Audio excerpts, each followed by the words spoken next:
conversation with my special guest, Dr.Spio-Garbrah. Obviously, he wants to be president, like I said. Whether or not he is fit for it, it will be up to the NDC and then Ghanaians to decide. So let's now focus a bit more on the NPP's administration so far.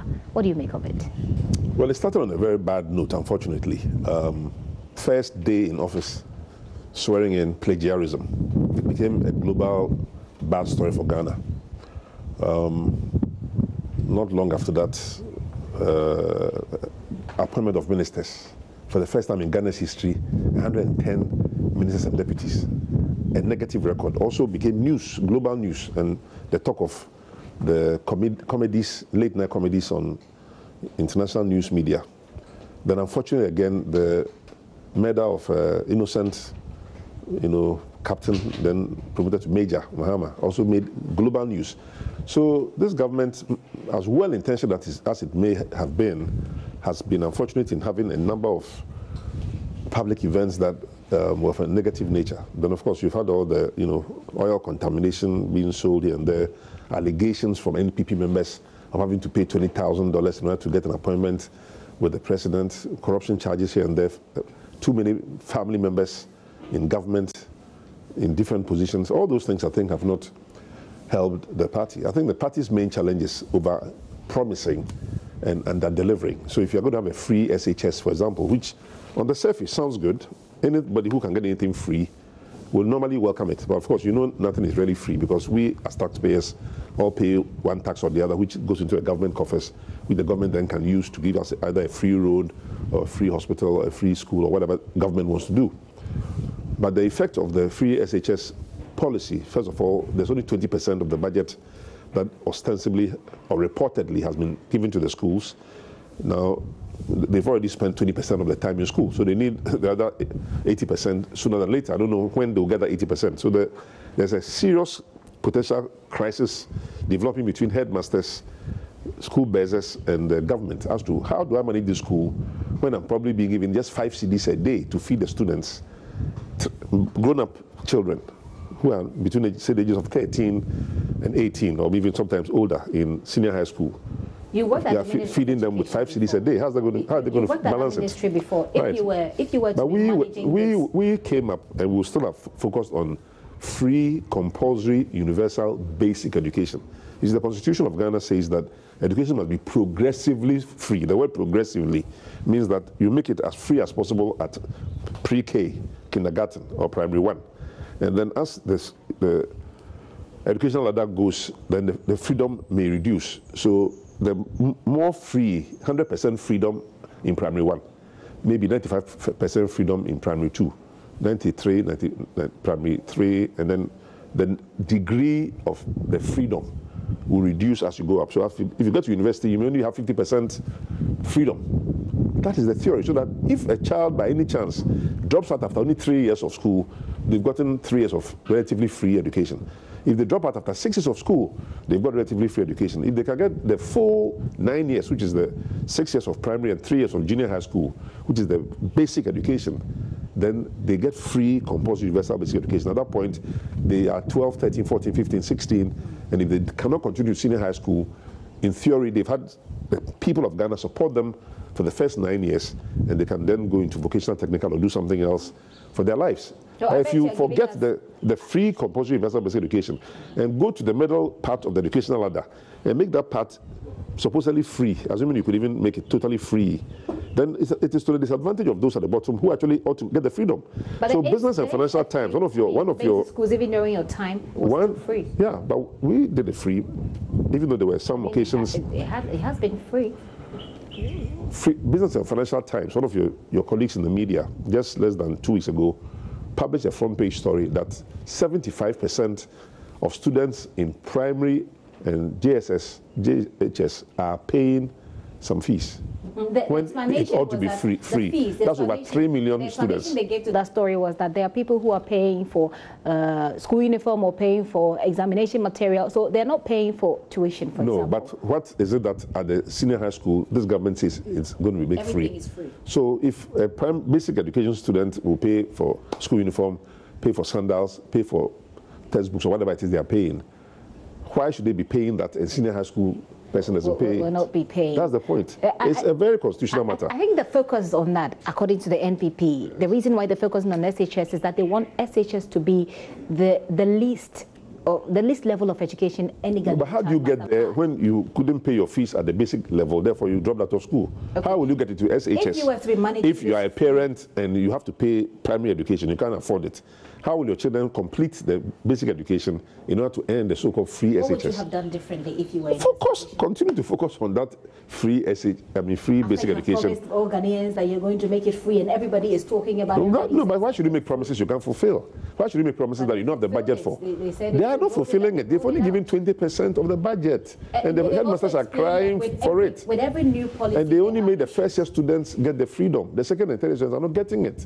And students in private schools who are also Ghanaian citizens, whose parents also contribute to taxes, are not getting any, even 10% discount because you are attending a private school.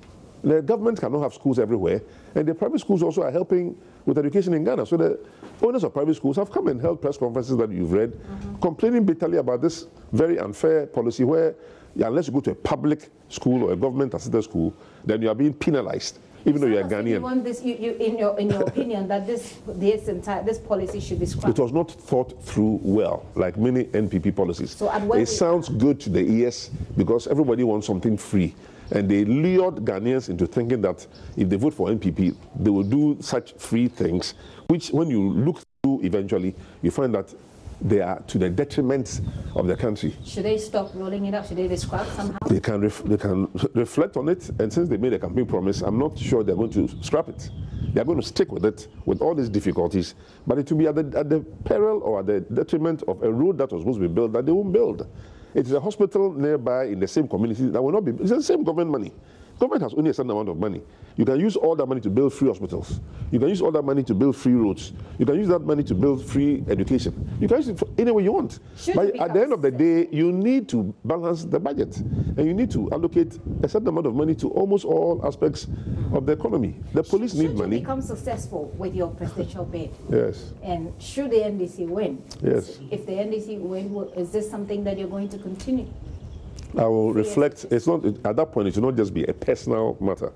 There will be a party that I will be leading. The party will have structures.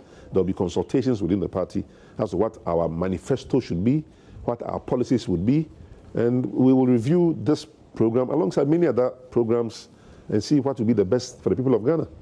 And we shall talk to Ghanaians also and find out, look, this is the government's total budget. How would you like it to be spent? If we give the budget of Ghana to you, Madam Makola woman, Madam Kokompe mechanic, Mr. Teacher in the classroom, please tell me of the following 20 things that a government can do for you. Tell me, if you were the president or a minister, how would you allocate the budget of Ghana? As you know, the budget of Ghana is 100 cedis, and the budget of Ghana is 1,000, because every parent, every father and mother have a budget in their home, and they allocate their money somehow. They spend some on rent, some on electricity bill, some on market, someone maintaining their vehicle. So most people have an idea of how to maintain a budget. We spent a lot of time talking about free SHS. That's because, of course, education is very important, and you have been there as well. But let's wrap up with... When this is one factory, which people thought was going to be government-inspired factories or government. We find out it's just like your own project, your own private project. You just tell government, I've got this project, poultry project, poultry process. They're going to take it and brand it and pretend that it belongs to them. I mean, well, it's good for government. It's good. No, but we give hundreds of factories per district. So you didn't name it that way. We didn't name it that way. So that's why I said it's a branding and sloganeering government. They are good at sloganeering, which is not the same as implementation. We're waiting for them to see. Assuming, without admitting that what you're saying is true, would that not create a sense of, create a sense of hope, about people, that there's this thing that's going to be done and people will work towards it, create the necessary... Let's hope they do. I believe you are aware when NPP under President Kufuor promised us a railway line from Accra to Ouagadougou, passing through Paga. I don't know whether you read. No. Again, that was NPP manifesto, NPP policy for 8 solid years. Would it surprise you to learn that they did not build 1 extra kilometer, not 1 extra meter of railway line in Ghana in 8 years? Would that be surprising to you? It happened. Let's talk about NPP did not add 1 kilowatt, 1 megawatt of power to Ghana's power situation when they were in office for 8 years. They did not complete 1 public housing project, one, that you can get a key. There's a new NPP administration. So I'm saying that now. they are good at making promises and sweet talk, and Ghanaians will buy it. We need to find out that, yeah, You're comparing the president to he was part of the previous government. But he was not the president. But let's talk about what we're calling. They shared properties among themselves in airport residential and cantonments, etc. As part of property owning democracy. I'm not in NPP. How can I get Milan that NPP are sharing among their ministers? When the NDC came to NDC will not. I'm staying here, Kokobite. Rawlings, who was a president for 19 years, he could have allocated half of airport residential area to himself legally, because the president of Ghana under State Lands Act can take any land that he considers to be in the public interest. That's why President Kufuor was able to give a government bungalow to a former minister, Jacob Echebilante, and the court said yes, he has the authority to do it.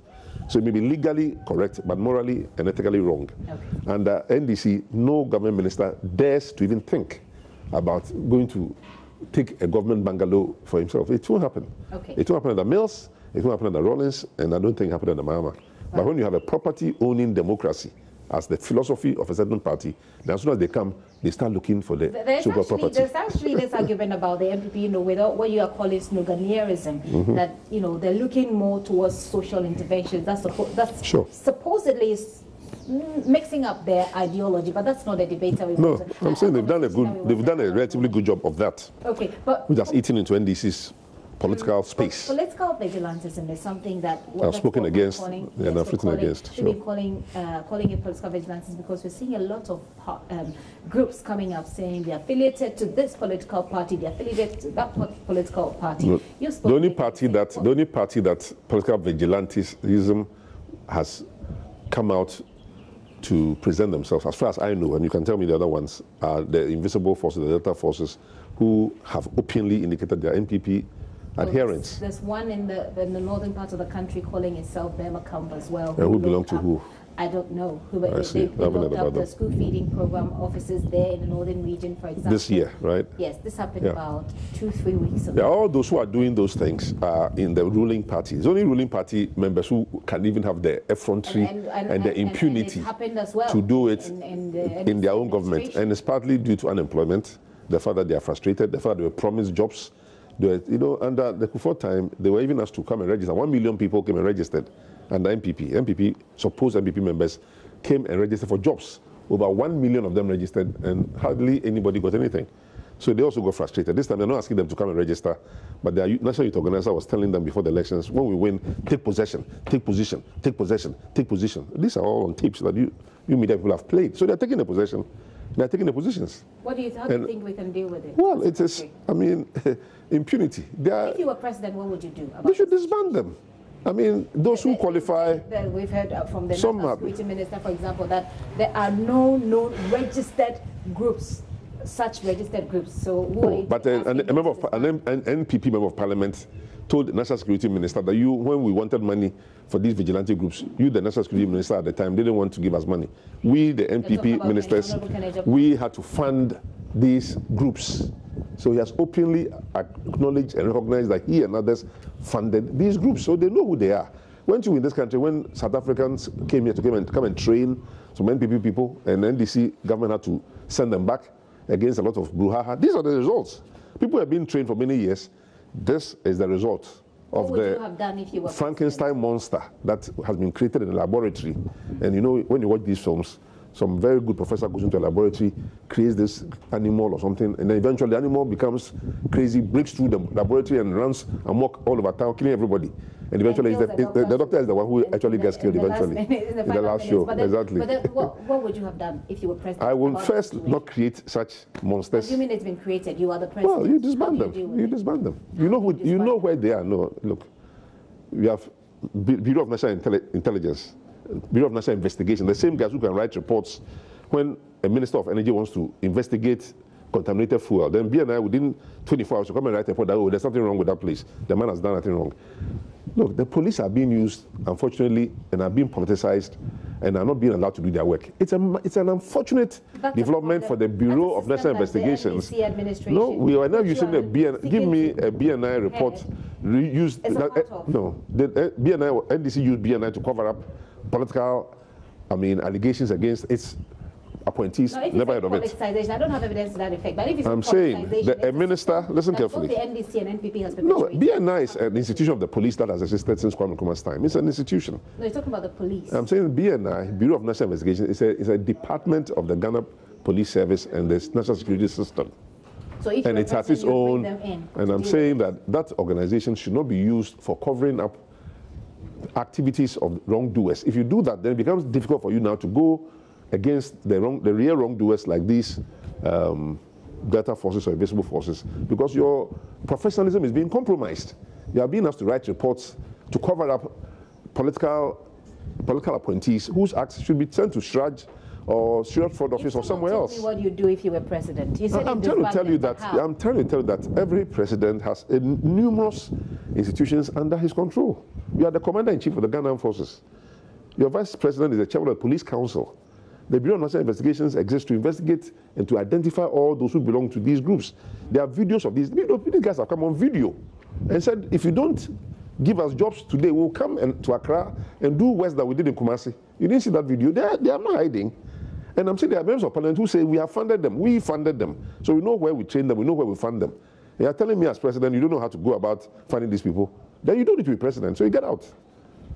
Okay. If President Nana Akufo-Addo does not know how to find Delta forces and invisible forces, he does not deserve to sit in that chair. And you and others in the media, as friendly as you are to that NPP government, should tell them to get out and let some people come in there. As friendly as we are to that government? Well, some media people are friendly to the NPP government. And nothing wrong with it. People can choose. The media just does its job. So do your job and let this particular message get out. I think the job is.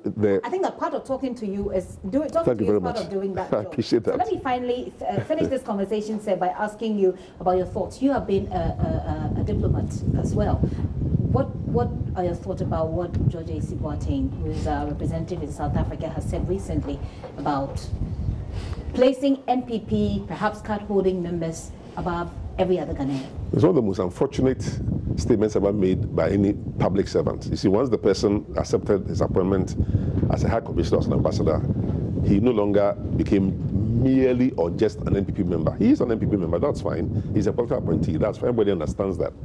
But to make a statement of that nature, whether even privately, it's so unconscionable, because he forgets that the salary he gets every month is not from NPP headquarters.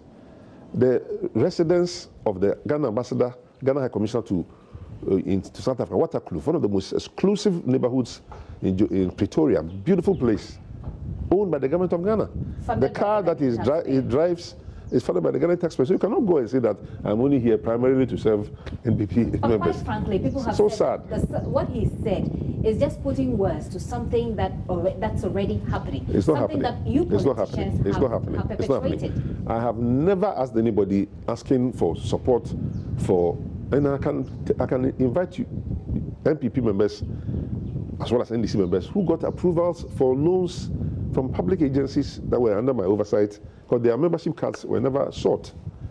You help people who ask for help. And people come to my ministry, 20, 30 people almost on a daily basis with various kinds of problems. I've never asked them to show their membership cards. When people who have helped you win power, for example. There's nothing wrong with helping those who may have helped you to win power, but not to the exclusion.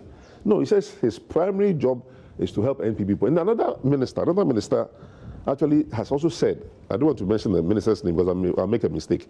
But another minister has also said that public servants who are not NPP should be removed in Ghana's public service. This is not going to South Africa to help Ghanaians in South Africa who are NPP, which is what I believe the High Commissioner was saying. A minister of an NPP government this year has talked about people in the public service who are not NDC and who are not NPP, therefore they don't have the commitment. The argument listen, they said you don't have the same commitment. No, civil servants have not been trained. You see, this is the politicization of the civil service. That is a problem under this NPP government.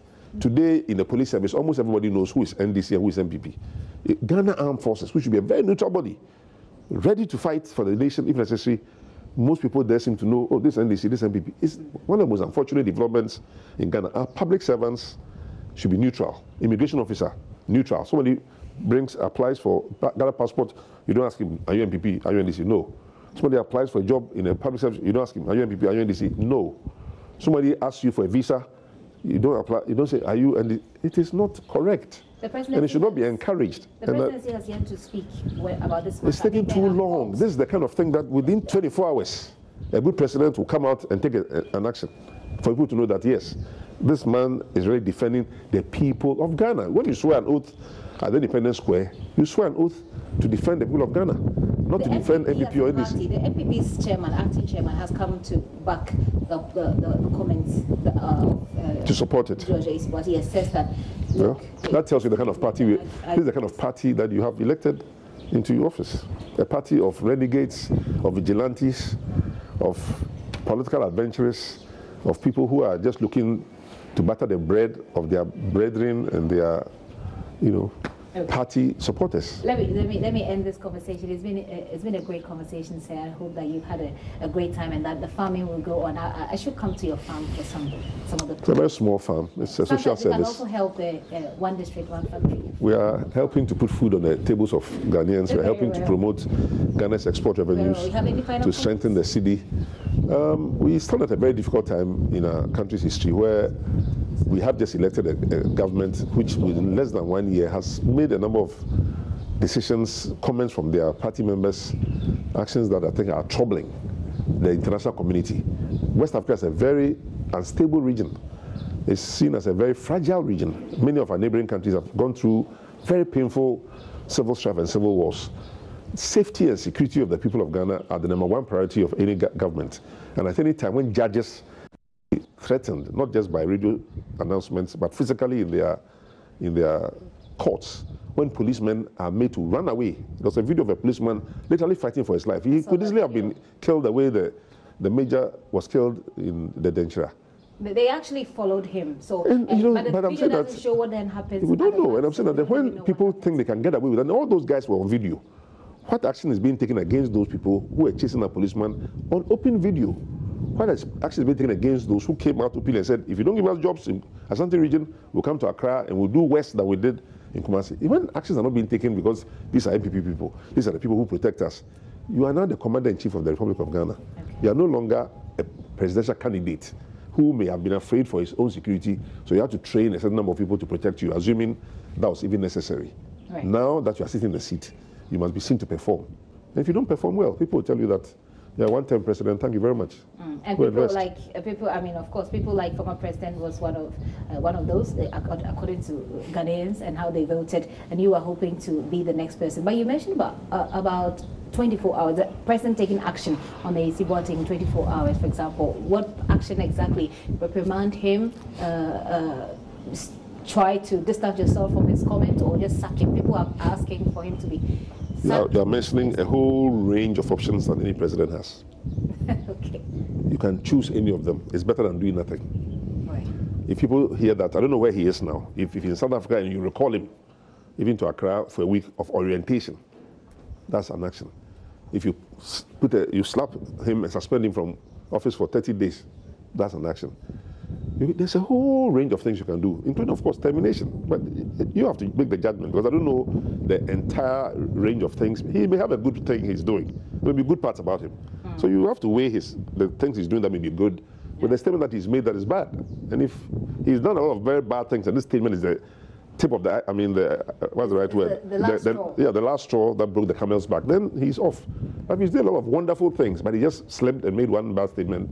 Then the other intermediate things you can do. But you got to do something, not just sit there and smile. But when the former Deputy Communications Minister was involved in that $1 million scandal, it took some time for President Mahama to let her go. Different presidents will work on different time frames, but I think eventually she did leave, right? So maybe in that case also we're weighing her strengths. But you're asking for 24-hour action. And I'm saying, yeah, there are many actions you can take in 24 hours if you want. If you want to take the action in 1 week or in 2 weeks or in 1 month, it's up to you, the president. I would be an action-oriented president.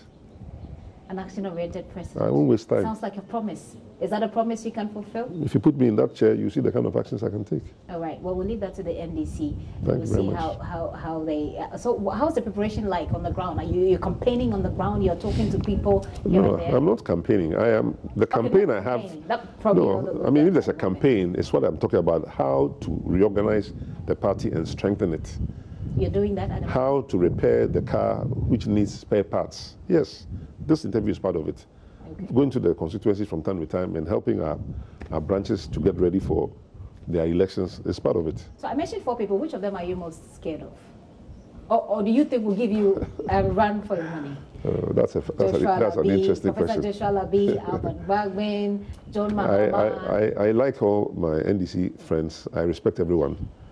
When the time comes, the party will ask those who are interested to go and pick nomination forms. It may surprise you that somebody may be talking now. He may not even go and pick a nomination form. I don't know. Okay. So let's wait and see. We'll wait and see. Sir, thank you so much for your time. I've been talking to Dr. Spio-Garbrah. It's been an interesting conversation, and I hope you enjoyed it.